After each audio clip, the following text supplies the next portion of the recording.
Good evening, believers. How are you doing today? This is Love Coach Tasha coming to you today for the Healing Hour Live. Now, if you've never been with me before, you don't know exactly what it is I do here. I am a love coach specifically for women who are trying to stay and reconcile after infidelity. I know that that seems like a thing that people will tell you not to do. I know people will say that once a cheater, always a cheater. It will never work out. You're just telling him how to treat you like a doormat. I know. I've heard all of the things because I myself personally stayed 17 years ago. That was the last of the D days, not the first, but the last of the D days that we experienced in my relationship. And we've come through it. We have come through to the other side. We are happy. We are healthy. We are getting along. We are trusting. It is a beautiful thing. He is a better and better husband every year. I am here to tell you that once cheater, always cheater is BS. That is not true. None of us are always anything. Okay, we always learn, we always change, we always grow. We are human beings. We do not stay the same forever. Okay, so if you believe in your person, you believe in the love that you have between the two of you, and you want to stay, you think that it can work out, you think that you can have your happy ending with this person. I am here to help you say, yes, I can do that, and to show you exactly how to do it because I've done it. All right. Now, if you want to know how I've done it, let me explain to you. I have the dreams formula. You can get that anywhere. You can click on my stuff. You can find the dreams formula. But what it is the 6 steps that I use myself to actually forgive and to actually be able to reconcile. Every time I was having trouble, I would come back to one of these things, and every single time it would see me through. It would get me through the rough patch. So I have written that down for you in my guide called How to Heal and Reconcile After Infidelity. It is in everything. It's in my bio. It's in the Love After Cheating Facebook group. Anywhere you can find me, you can find a link to it. Okay. And honestly, if you are on Facebook or on Instagram right now, hit PATH, put that in the comments, and it's going to be sent to you. There will be a link sent to you. So hey, if you want to know how, I have written the guide how. Now I want to tell you a little bit more about it. All right. All right. So, what I do every single week is I talk to you a little bit about the fact that this is a trauma. This is something that you have gone through and it has physically and mentally changed you because it was traumatic to you. We've got to get out of the trauma. We've got to get out of that trauma state in order to get to the place where we can love and trust and forgive and understand and have compassion again. Because right now in that trauma state, trauma doesn't care about that. Trauma just wants you to be angry, it wants you to be hurt, and it wants you to isolate, it wants you to pull back away from all people, not just from your honey. Your anxiety around being hurt will translate to other people if you keep letting it do what it wants to with the person that you love the most. So we've got to get out of that traumatized state. I'm here to tell you the things that you can do right now and you can do every single day that are going to help you to start getting out of that traumatized state, help you start thinking a little bit more clearly, get you to a place where you can actually be open to the idea of forgiving and reconciling. All right.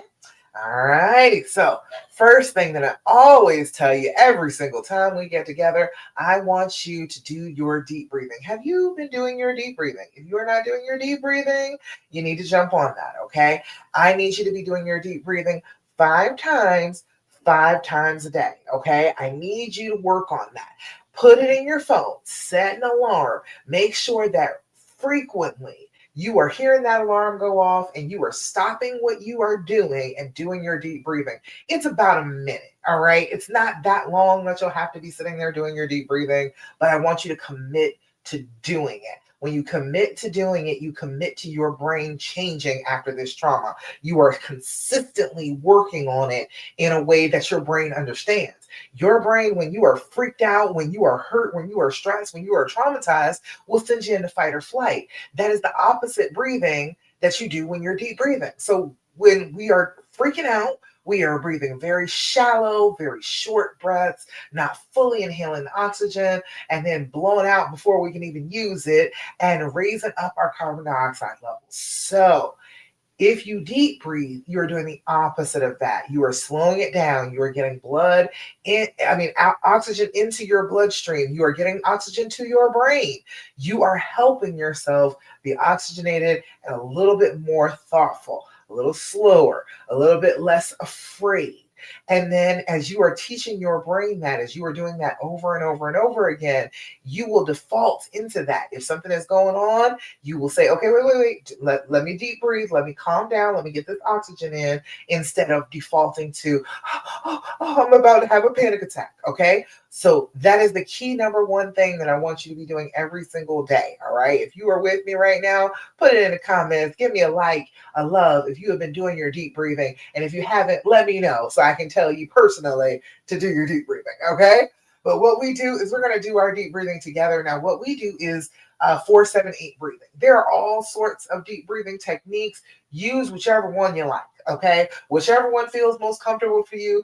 In my YouTube videos, it says start here and breathe. I go through it 5 times with you. So if you want me to guide you, there's a video for that. But if you're doing it on your own, make sure that you are at least being consistent about it. All right. Doesn't matter what the pattern is, as long as you are exhaling fully, taking a moment to inhale as deeply as you can, holding that breath for a little bit so that your body can actually use the oxygen that you just breathed in instead of just blowing it right back out. And then blowing out again. All right, so that is what we're going to do. We're going to blow out first, like we're blowing out an entire cake full of birthday candles. Then we are going to inhale for a count of 4, hold that breath for a count of 7, and then we're going to blow out again, trying to blow out an entire cake full of birthday candles in one breath for a count of 8. All right. If you're with me, I see y'all with me. Come on here. Give me some likes. Give me some love. Let me know you're ready to go ahead and start doing your deep breathing with me. All right. All right, y'all. Come on. We're going to start off right now. All right. First things first, we're going to blow out. Make the noise. Inhale through your nose. 2, 3, 4. Hold it. 2, 3, 4, 5, 6, 7. Blow out. 2, 3, 4, 5, 6, 7, 8. Again. Inhale. 2, 3, 4. Hold it. 2, 3, 4, 5, 6, 7. Blow out. 2, 3, 4, 5, 6, 7, 8. Last time. Inhale. 2, 3, 4. Hold it. 2, 3, 4, 5, 6, 7. Blow out. 2, 3, 4, 5, 6, 7, and 8. Beautiful. How do you feel when you're doing your deep breathing? Does it feel good? Do you feel like it has different effects on you depending on what state you're in? Like if you've been exhausted, like it'll make you start yawning, it'll make you sleepy. If you have gotten enough sleep, it'll give you a little energy, it'll get you a little wired. It is a beautiful thing to just come back to your breath, come back to your body, and pay attention to that in the moment. When you are stressed out, when this trauma is affecting you physically, there is something you can physically do with your body that will counteract that stress, will counteract that anxiety in the moment. And if you do it throughout the day, it is going to constantly be bringing that anxiety level down so that you're not getting jacked way up with it, feeling like you're going to have a panic attack out of nowhere. All right. It will help with the thoughts. If you are having obsessive repeating thoughts, focus on your breathing. Do your deep breathing.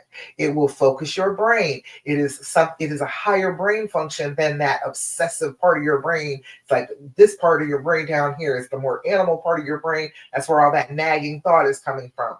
You can engage the bigger part of your brain, the more modern part of your brain, to calm yourself down by counting, by using the part of your brain that knows math, using that to counteract the more animal part of your brain. Okay. It is very effective. Try it. Do it for a couple of days in a row. I promise it'll be different. I used to have very bad anxiety when I was young. I started practicing this even before my husband cheated on me. I was freaked out on a regular basis. I'd have panic attacks for just I had no reason. A lot of anxiety, a lot of insecurity, I think, but had them all the time. And I finally learned about deep breathing. And I once I started using it and saw that it worked, I was a nurse at the time and started to use it with all my patients because it helped them too. Oxygen helps. It just does. If you breathe, if you get good oxygen into your body and exhale that carbon dioxide, it is good for you. It is something we do every day, all day. But if you are mindful about it, if you focus on it, it helps to settle you into your body to get past those anxious moments. All right. Now, the next thing that I'm always going to tell you every single time we get together is to journal. This is another way to start to mitigate the damage from this trauma. You got to start writing some things down, all right? Getting them out of your head and down onto the paper tells your brain that you think that it's an important thing. And then once it's out of you and into the paper, now your brain can let go of that. Now your brain doesn't have to keep on repeating the same thing over and over and over inside your head. You already wrote it down. You can tell your brain the next time it brings it up, hey, brain, look, I know you told me that already. I wrote it down in my journal. There's nothing else I can do about it right now. You can just chill. And it honestly, when you are directing your brain with what you need it to do, it will start to follow what you tell it to do. So if you're using your journal on a regular basis, you can always tell your brain, like, hey, I don't need that right now. I got stuff to do. I got kids to raise. I got a job to go to. I don't have time for you to freak out right this minute, but you know we're going to journal later on. So I want you to save all that up. I want you to just go ahead and be working that through while I'm doing what I need to do, and we will get it all down tonight when we journal. All right. It will tell your brain, it will put off a breakdown. It will tell your brain, not right now, because you know it knows that you will eventually take it seriously and sit down and write. All right. It doesn't matter what kind of journal you use. This is the one I'm using currently. Came from Family Dollar. This is my personal one every day right now. But it doesn't matter what you use. This one right here. This one can fit in your pocket. I've got one right here. The Golden Girls. Look at that. I love that. That's so cute with the little look at the little heads at the top. Anyway, it doesn't matter what you use as long as you're using it. You need to do it consistently. Sit down with your journal first thing in the morning for about 5 minutes, and then before you go to bed for about 5 minutes. This is all of this self-care that I'm talking to you about is like what, 20 minutes a day? I'm not asking for a whole lot. I need you to just be consistent in small doses, okay? But sit down with your journal twice a day. First thing you're going to do is write your date and your time. You need to write those down so you know when things happen.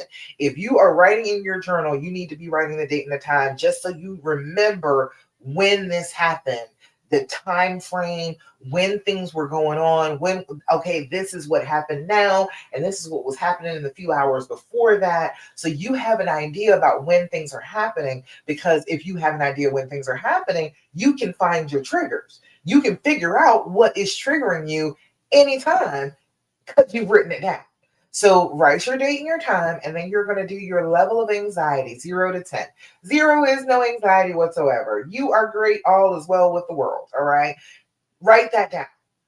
Make that a gold star day. Put some color the edges of the page. Let yourself know that I had a good day this day. This day was a good one. All right. Because you'll need to remember that later, because you'll heal a little bit and feel really good. And then all of a sudden it'll just smack you down again. And you need to be able to go back in your journal and find those good days very easily so that your brain is not convinced that everything has just been awful the entire time. You've never had any break. Your brain will try and tell you that, and your journal will tell your brain that it's a lie. Okay. So we need to write those things down. Write down when you had a good day, and then a 10. A 10 is a loss of control. A 10 is I want to rip my hair out, tear my clothes off, run screaming down the street naked. And it is less than freezing out here where I am. I'm talking about still that cold. You are willing to run down the street naked because you have lost control of yourself. You don't have it. Okay. I used to teach mental health wellness and stuff in a facility, and I would do a class about phobias and stuff. And this lady said that she had a phobia about riding in a car, and she was like, "I think I was at a 10." And I was, we were going around the room trying to figure out what a 10 was, and everybody was saying things that they were still in control of. And this lady said, "Well, I was trying to like throw myself out of the car." I said, "There you go. That is a 10 right there. You hit 10 because you were so out of control of yourself that you were going to put yourself in danger because you were not in control anymore. That's a 10. Okay. So if it is not nothing less than trying to fling yourself from a car, it's probably not a 10. Okay. If you are in control of yourself even a little bit, it's not quite a 10. You can write down 9, but you can't write down 10. All right. You need to write down the days that happens, the days that you're at a 9, you're at a 10, if things are just out of control, what led up to that? Write about what happened leading up to that, the things you were thinking, the things that you were doing, because you will find patterns. You will know what's triggering you and what triggers you really badly if you write it down in your journal. Does that make sense to everybody? I need y'all to be with me on this. Just even doing these two things, doing your deep breathing and doing your journaling, is going to change things almost immediately, because you're going to be dealing with the physical part of this trauma and dealing with the mental part too by journaling. Okay? All right. Third thing that I always tell you every time we get together is that I want you to develop an attitude of gratitude. Okay. I know in the midst of all this, in the midst of things going wrong, it is very difficult to be grateful. It is difficult to change your mind from the negative into the positive. But that's what we need to do to get past this trauma. You have to have control over your brain enough to make it turn from this tragedy that it is focused on to better days. You have to be able to see in your mind's eye where you're going. And the only way you can see where you're going is to stop thinking about where you've been. So you have to get in control of your brain. I used the analogy the other day of you've been hijacked. Your brain is under somebody else's control, and you need to wrestle back control. Okay. So if we are doing that, cultivating an attitude of gratitude is going to change your mind around from thinking the most negative to saying, well, no, it's not that bad. All right. Like, I am real grateful today because our doggone power is back on. I didn't know if I was going to be here today because we woke up in the morning because it's freezing outside and the power was off. They said severe weather conditions is the reason. And they fixed it, but it took some hours for them to fix it. Now, I cuddled in my bed with my honey for most of the morning, and I'm grateful for that. All right. Don't get me wrong. But it threw me off for what I was trying to do today. So it was a little annoying, but I'm glad that it's back on. I'm glad that the house is warm now that my son is home, because he wasn't even home all day, so I didn't have to worry about that. And I get to meet up with you fine people today. All right. So that is my gratitude for today. Even though something bad happened, that doesn't mean that I have to be devastated. I can still find the gratitude. I can still find the good thing in the bad thing. If you can start to practice that, what your brain does is it looks for what you tell it to look for. If you start looking for yellow cars on a regular basis, all you'll see is yellow cars, right? So if you go ahead and tell your brain, I want to see good stuff in my life, and you start focusing on that and you keep telling your brain that, your brain will be like, okay. And it'll start to find those things every day. It'll start to do it all on its own. Okay. I am grateful for my cup. This cup has been with me for like the last 3 years on video, and it is the best cup ever. Okay. Little things you can be grateful for in the moment. And then that is going to help your brain start changing around from the traumatized version where nothing is good, everything is awful, your life is a misery, to, well, no, but good things are still in my life. Things are happening that are good. I can't sit here and say that everything is bad because this thing is bad. Because I got cheated on, nothing is good. That's not how that works. And it makes your brain start to think about other things other than how miserable you are, how sad you are, how terribly unfair all of this was. Because all of that is true, but sitting there and living in those feelings is not going to help you to heal. Okay. Hey, Charmaine, glad you're here. All right. So let's see. Last thing I'm always gonna tell you. Oh, if you've got something to be grateful for, let me know. Put it in the comments. I love to share the good stuff. I love it when you all tell me about good stuff that's happening in your lives, the things that you are grateful for. And it is very easy to share the negative. When we are feeling bad, it's real easy to go ahead and tell about that. But if you are grateful for something and you share that, that inspires gratefulness in others too. So I love to share those things. So put them in the comments if you got one. All right. And you should. If you're here with me, there's something that you are grateful for today. So put it in the comments. All right. Let's see. Next thing that I'm always going to tell you, and this is the hard one. Oh, wait. Charmaine said, I'm grateful for my couch. It's getting old and ripping, but it's so comfy to lie down on. Isn't that wonderful? Like, see, the good thing and the bad thing. Yes, it's ripped. Yes, it's old. However, it's super worn in and comfy. It's a beautiful thing, right? Isn't it lovely that you have those lovely things in your life? It makes you think about the good things. It makes you smile. It makes you realize that it can't be as bad as you think it is. Yes, it's bad. Yes, it is. This is a terrible thing that happened to you.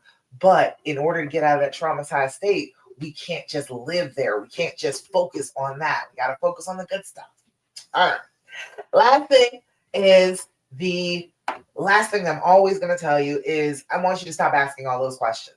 Okay. I'm going to tell you every single week. I tell everybody that I work with, every client that I have right now, and I got a few that are new right now, so I'm telling it everybody all over again. Stop asking all those damn questions. Okay. Cut it out. Stop. I know everybody says we have to have full disclosure. It has to be full disclosure, or you can't move on. You can't heal if it's not that. And I am here to tell you that that's in your way. Okay. I know it doesn't seem like it. I know that all of your core thoughts are saying, I must know all of the details. I must know the truth. Oh, the truth, right? I must know the truth, or else I will not be able to heal. And that is your brain trying to stay traumatized. Okay. Because that's a complete lie. You in no way need all of this. If you had left him, if you had just said, screw it, and threw your hands up, would you have gotten all that then? You would have just had to heal, right? The same thing is true now. You just have to heal. You asking all of those questions, question after question after question. And I guarantee you, all of the questions are about something about you. They're all about you feeling insecure in this moment, feeling that you're less than, feeling that you're not enough. And that was never true anyway. So you sitting there asking him questions that are trying to prove that you are less than, that somehow he just didn't love you, he just never cared about you, this thing was never real between the two of you. All of that is unnecessary because it's not true. You are absolutely worthy. You are absolutely enough. There is somebody on this planet for everybody on this planet. We are not supposed to be alone. We are a species designed to be together. We are not in any way, shape, or form not enough. If the person is with you, you love them, they love you, you are enough. So all of those questions usually are about some insecurity, about something that you are feeling like is wrong in you and wrong in the relationship. And it is designed to keep you fearful. Your brain is trying to get ammunition against them by collecting a whole bunch of information and to keep you afraid of him, to make you feel like, oh, he's just a big old liar and I can't trust this person. I can't get close to this person. This person is not giving me the truth. Okay? It's just your brain messing with you.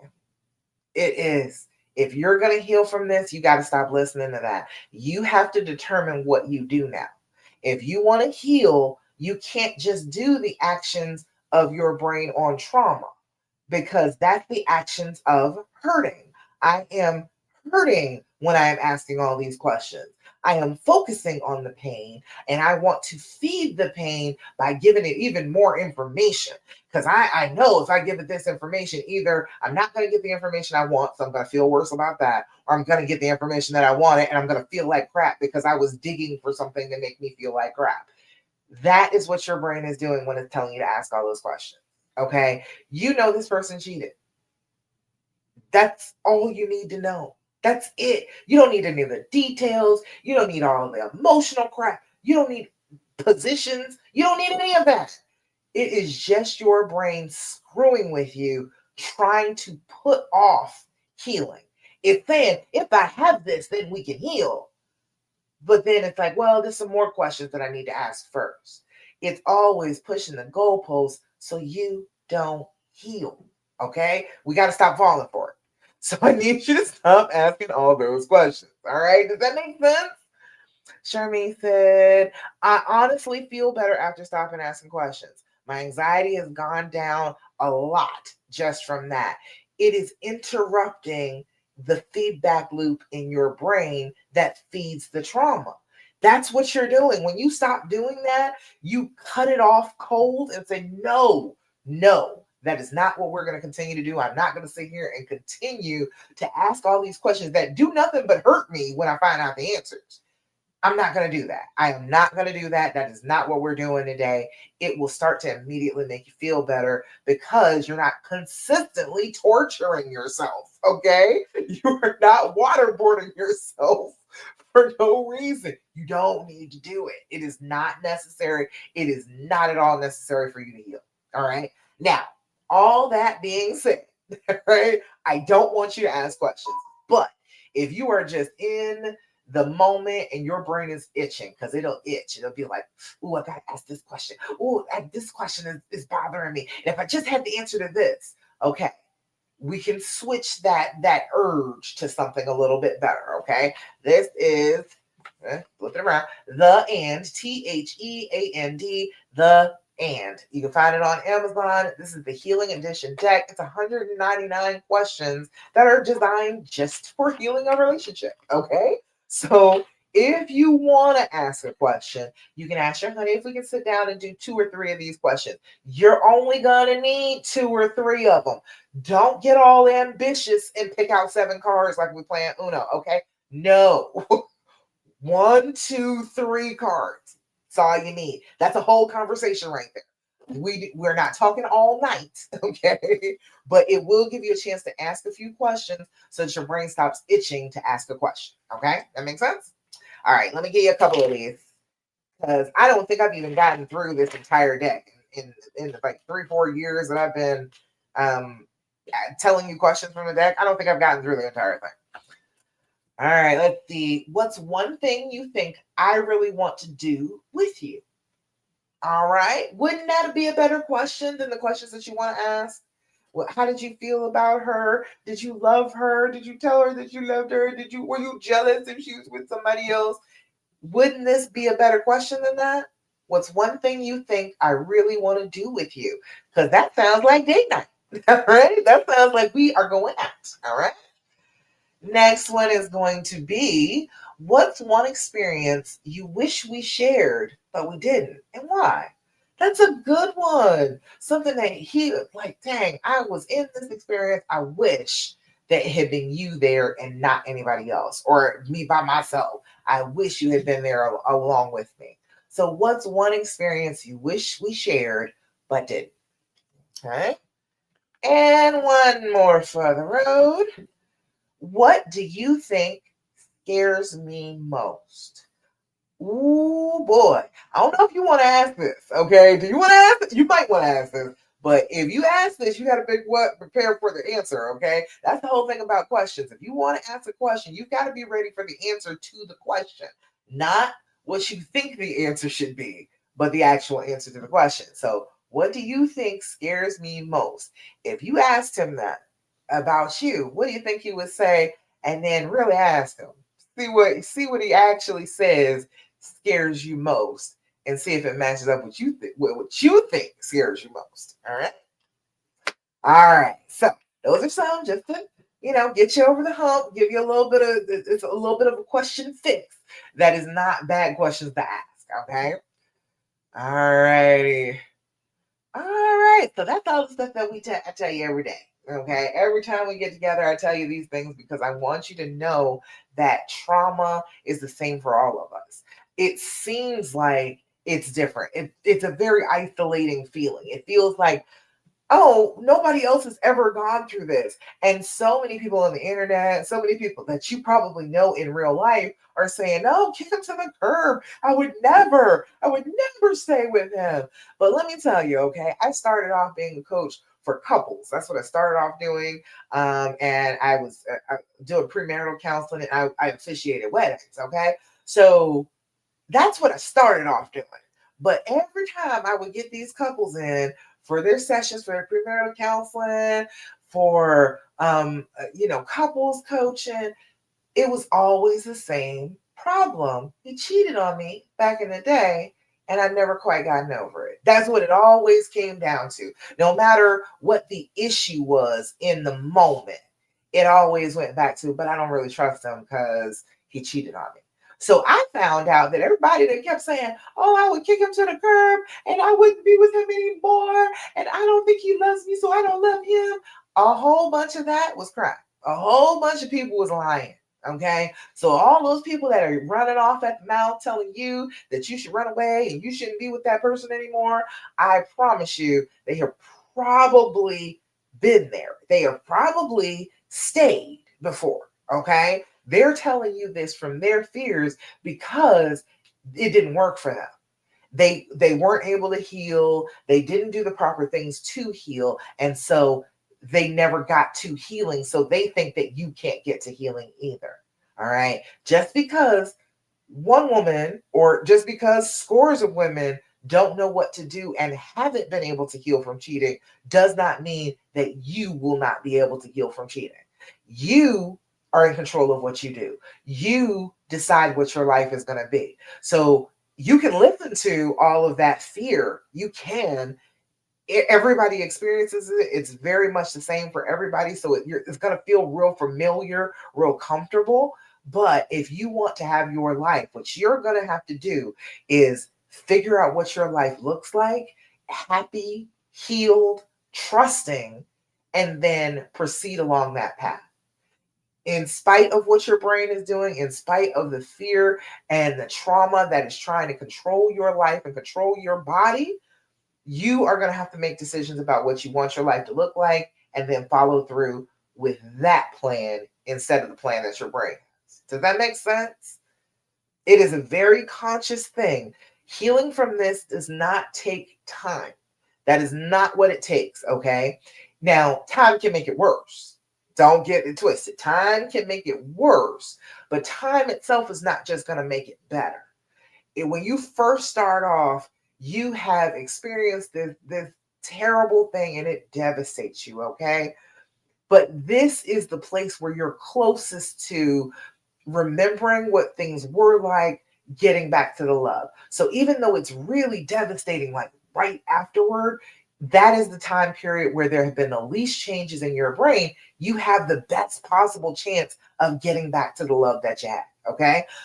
Now, most people don't have that opportunity. Most people do not take that opportunity because in the pain, in the throes of it, you go to look up stuff and a whole bunch of people say, oh, it's impossible. You'll never get back to where you were. The life will never be the same. You'll never trust them. It tells you that, and then it starts pushing you further away. It starts to reinforce the fear and the anxiety inside of yourself that comes with trauma. It's the same for everybody else. That's why everybody else sounds so familiar when they're talking to you about it, because they've all felt what you're feeling. It is universal. It is something that we all go through if we've been cheated on and we actually cared about the person. If you've been cheated on and you didn't care about them, you're not going to go through all this. But if you love them, then you're going to go through the same thing that other women have gone through millions of times before you. Okay? Then you get to the stage, okay, it's been a couple of years. That's 0 to 2 years. That's the best time to go ahead and do your healing. If you're going to heal, That's the best time to do it. The least changes have happened in your brain. You can fight against it the easiest at that point. Even though it's so overwhelming, even though you feel shattered, it is still the best time for you to stand up and fight. Okay. Now, if you let it go beyond that, we're getting 2 years to like 5 years, 2 to 5 years, you have gotten used to it. But you're angry about it. It starts to affect your brain on a day-to-day basis. Seems like he can't do anything right. You're never quite happy. You can't get settled in because in the back of your mind, there's always these alarms going off. There's always this panic happening. You're always feeling badly. All right. Because the fight or flight, the adrenaline response, whatever you want to call it, it has gone on for years at this point, and it's changing the way that your brain and your body are functioning. So 2 to 5 years is getting harder, but you can get back from there. You can do it, but it takes a lot of work. It takes a lot of focus and a lot more consistency than it did that first couple of years. All right. Then there's 5 years plus. We're out here in the dark, dismal swamp at this point. We were in the dark woods before. Now we are way out there in the swamp, struggling for every step at this point because now it's resentment. Now it's I hate him and I can't believe he did this to me, because now your brain is totally changed. You're a different person. You are behaving so long in a way that is not in accordance with who you actually are. You become somebody else. I don't want that to happen to any of you. I don't want you to sit around waiting. Well, maybe 2 years, maybe 5 years. Maybe then I'll feel better. Maybe then I'll get to the place where I can accept this. Maybe then I'll get to the place where I'll feel forgiving and trusting again. It doesn't work that way. It does not work that way. You have to do something. You have to participate in your own healing. They say the wound is not your fault, but your healing is your responsibility. That is what we are dealing with here. You have to actively be doing something every day for your healing. You have to be striving for it. You have to be reaching for it every day. You cannot just sit around passively and wait for the healing to come to you. You are not going to receive your trust and your love and your openness and your compassion back on a silver platter. You have to take it back. Okay. This is not something that you are going to be given. This is something that is going to require you to take it. You are going to have to decide who you are and then follow through with who you are. The pain and the anguish will make you want to ask a million questions, constantly focus on it, never be in the present, always be in the past. All right. Then what kind of life are you living? If you're not in the present, if you're not active in your present, you are not actively creating your future. You're just replaying the past over and over and over again. That's not the way you want to live. You don't want a future that's filled with all the pain of your past, do you? That seems like a crazy thing to do. You've got to actively, in the present, make your future. That's how this works. It doesn't work any other way. Nobody will ever give you this healing. You will not stop being shattered on the floor until you decide to stand up. That's the way it works. So when you decide to stand up and you get shakily to your feet and you start taking those steps, your brain understands that you are not going to lay here and be eaten. You are not going to be a victim anymore. You are going to walk it off. You are going to get to the next place and you are going to heal yourself up. Okay? Don't count on anybody else for your healing. Okay? Sorry. You can't count on anybody else to heal you. It is totally your responsibility to heal yourself. Now, I know that sucks. I know personally I was mad about that. Okay? And I understand if you're mad about it too. I was mad because I was like, but he did it. He was the one who did it. He was the one who broke me. First of all, that's a lie. That's a lie from your poor traumatized brain that you're somehow broken, right? It'll tell you that over and over again that you're just broken from this. You're not broken. You and your body and your brain are doing exactly what they're supposed to do when you're traumatized. You are not in any way broken at all. Your body and your brain responded to this painful, tragic situation exactly the way they are supposed to in order to save yourself. However, in order to get out of that state, that complete self-centered, I got to be out for me state of mind, you have to be conscious about doing it. That's all. You have to reach outside of yourself. Tell your brain, whatever your brain tells you, do the opposite of it, because whatever your brain on the trauma is telling you, it is lying. Okay. If it is repeating the same thing over and over and over again, if it wants you to keep asking the same questions, if it gets stuck and you can't get this thought out of your head, yeah, your brain is trying to stop you from healing.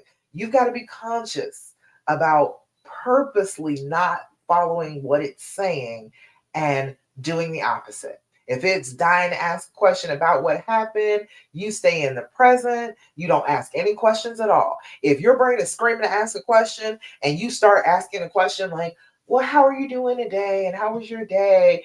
You're going to lead into those negative questions because your brain will steer you there without your permission. Okay. So you've got to consciously say, I'm not asking any questions.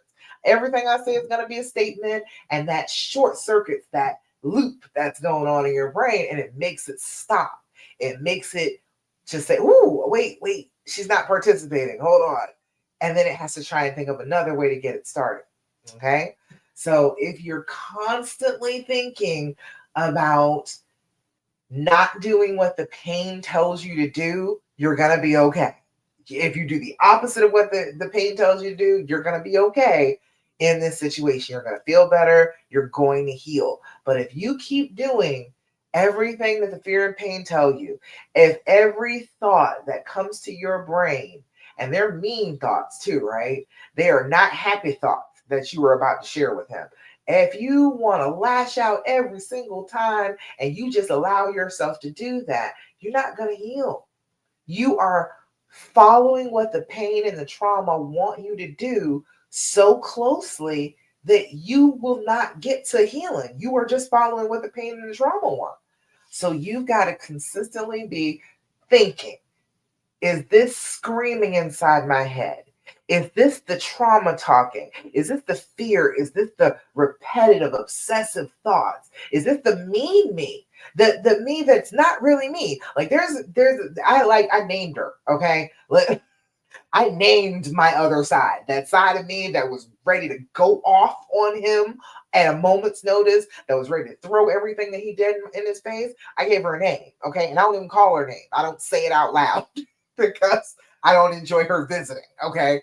But if you were acting like a completely different person, see it like that. See it as a battle between who you really are and who the fear and the pain are trying to get you to be.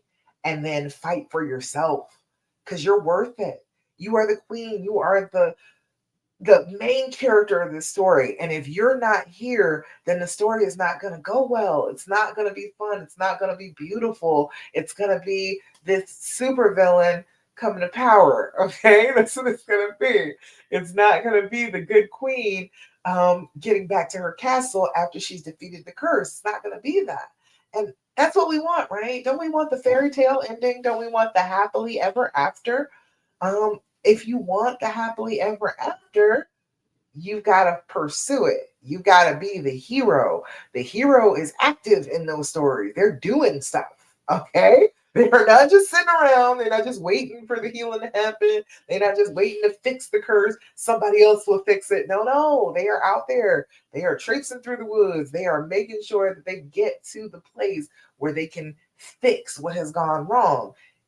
You should do that. You're the main character. If you don't do it for your own story, then who is going to do it? You want to just live in a story that's not your own? No, you don't want to do that. You want your story. You want your happy ending. So what you need to do is sit down with your journal, write about your life.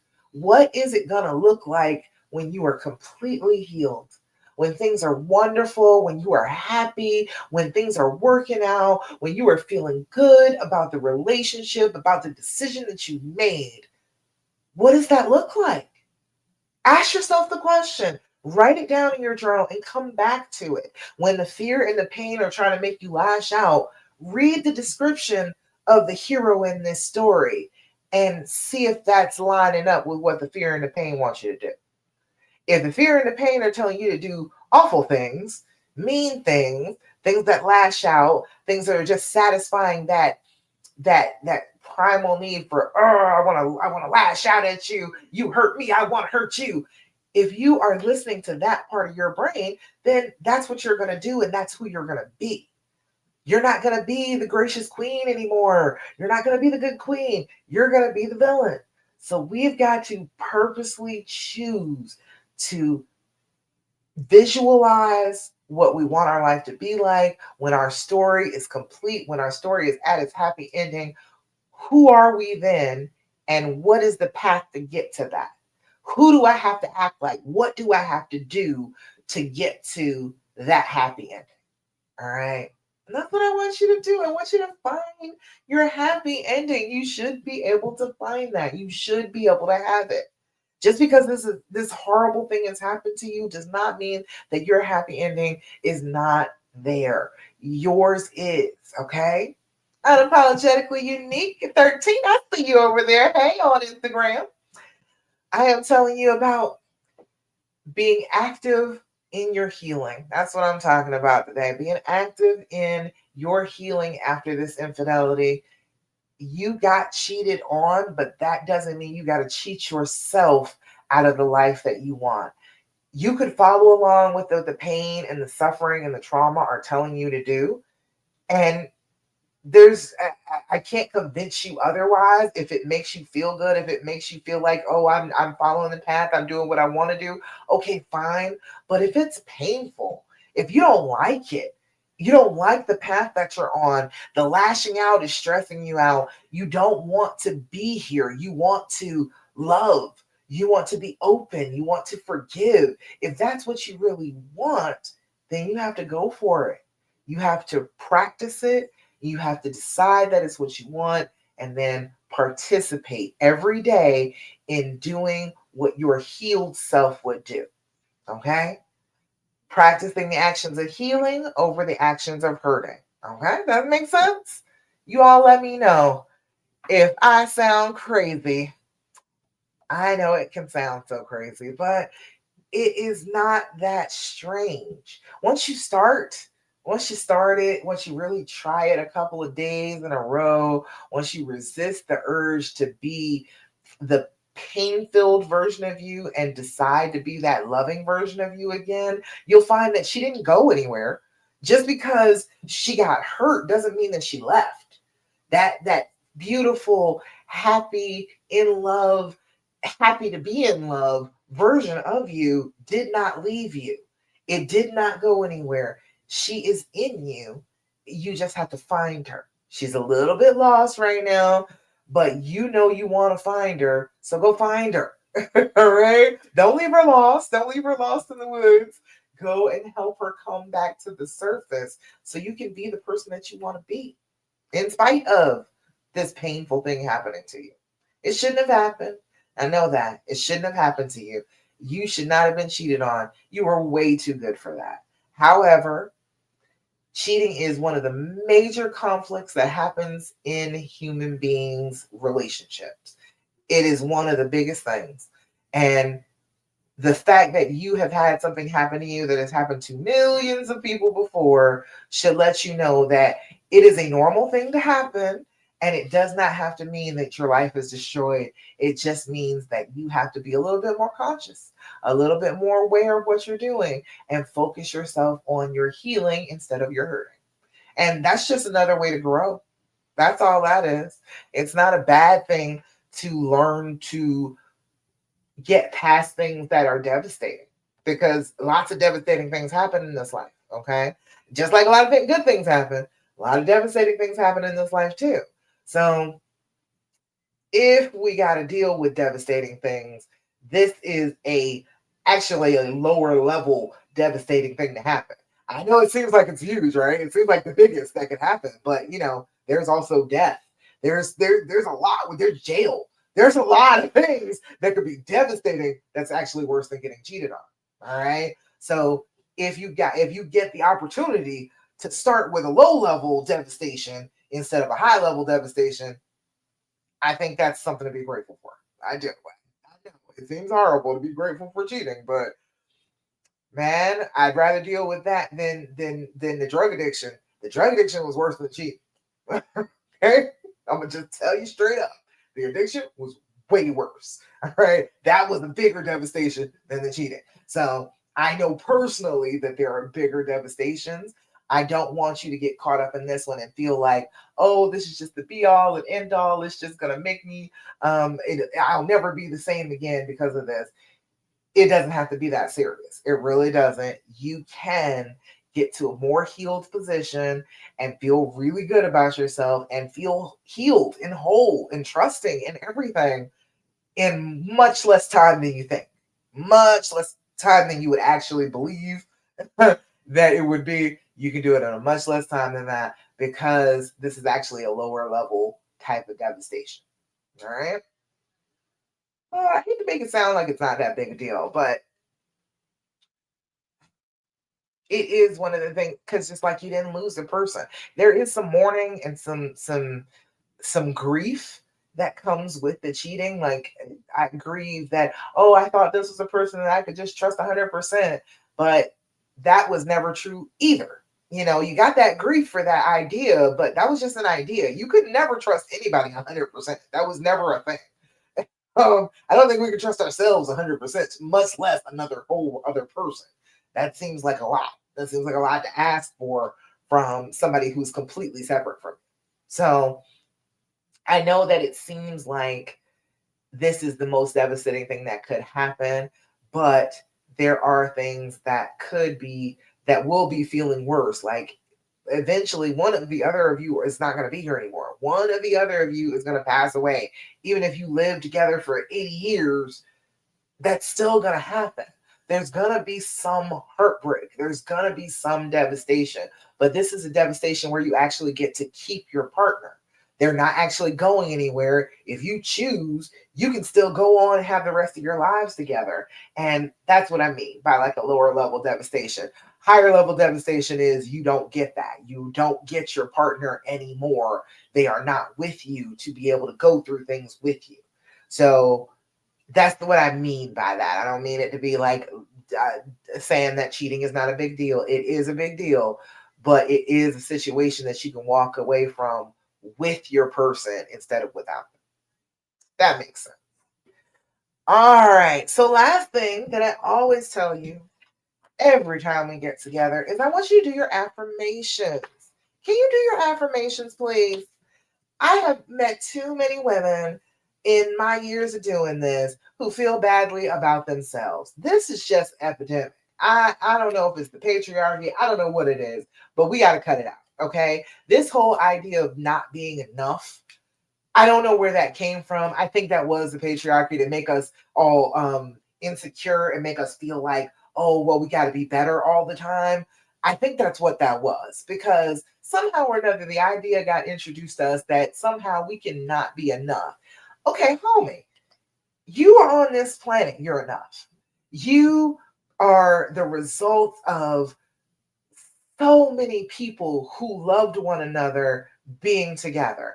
You are the result of the stars exploding. Like you're here and you're here for a reason. You are enough just because you exist. All of the other things that we say that make us like that we say that should make us worthy are completely ridiculous. How you look. I, Seriously, that whole pretty thing, we have got to cut that out. Stop comparing yourself to other women. We're all beautiful. We are all incredibly made portals to the other side. Like we can do that. We can like we straddle life and death. What we look like does not matter. Okay. We got to stop being worried about that. We got to stop trying to compare ourselves with other women. Flowers are pretty and Christmas lights are pretty. They're not pretty the same way. You're not going to compare yourself. If you're a flower, you're not going to compare yourself to a Christmas light now, are you? That's all it is. It's the difference between comparing yourself to a different type of flower, to a Christmas light, uh, to a supermodel. You can't compare. We're not designed to be compared to one another. We are designed to be here together. That's what we're supposed to do. Okay? So stop believing that you're not enough. Stop believing that you are not beautiful, that you are not worthy, that you are not the most deserving queen on this planet, because you are. Okay? All right. Anyway, let's do a affirmation. An affirmation. Okay. Today I live in the present. Oh, what? I love it when that happens. I love it when what I was talking about during the live comes up in the affirmation. It's beautiful. Today I live in the present. Today I will start with a smile. I am in control of my attitude. That's exactly what I was talking to you about right there. It's a choice. You can choose to continue to do the actions of your brain on this trauma. Your brain is going to tell you a million terrible ideas, horrible, that are going to make you feel terrible, that are going to make you make your honey feel terrible. You could do that. Or you could choose to be the person that you want to be, loving and happy and open and just as wonderful as you can be. And let that be your guide for how you behave. Start each day with a smile. You are in control of your attitude. I know it seems messed up, yes, because he did it. He did it. But you get to fix it. You are the miracle worker. You are the hero of this story. Okay? All right, y'all. I have been talking consistently. I haven't seen any comments and haven't seen any questions. You all let me know. You got any questions, comments, thoughts, complaints? Let me see. I'm going through. Oh, I remembered that from last week. I was talking about how releasing your hips releases trauma. It's the workout witch. That's what I. That's who it is. I gotta post one of her videos up here, but she was showing like letting your knees fall open, and then very very slowly bringing your knees back up together, like, I mean, really excruciatingly slowly. And she was like, you're going to shake some and it's going to start to release your emotions. You may end up crying from it. I was like, wow, that seems like a lot. But I do that type of stretch on a regular basis. So maybe that's why my emotions are kind of free, because I do the yoga, all of that. I'm stretching all of that anyway. So maybe that's what it is, that I do it so often that I don't have the emotional release. But check it out. Maybe that will be an emotional release for you. You can go ahead and let go of the bad feelings, and then you can move on and be the person that you actually want to be. Okay? In spite of the pain, in spite of the trauma, you still get that choice. Isn't that great? That's the thing that I have gratitude about. In spite of whatever happens, the pain, the suffering, all of the trauma that can happen to us in our lives, we still get to choose every damn day who we want to be. We don't have to be who the trauma told us to be. Isn't that great? That's what I'm grateful for today. All right. That is the one thing I am truly grateful for today. I hope that you're grateful for it too. All right, y'all. I don't see any questions, so that's about it. Thank you so much for joining me for the Healing Hour Live. You can always hit hashtag replay if you caught this on the replay. Let me know that you were here. If you got comments, put them in the comment section. I will answer them later on. If you missed out on a chance to ask and you want to ask something, I got you. Message me if you are interested in coming to a little webinar I am doing. I am tentatively on Saturday. So message me and let me know if you're interested in coming and talking a little bit more about your happy ending. Okay. All right, y'all. You're so welcome, Charmaine. I'm so glad y'all were here. Thank you so much for joining me. Remember, do your deep breathing, do your journaling. Stop asking all those questions. Be grateful. Do your affirmations. Don't do what the fear tells you to do.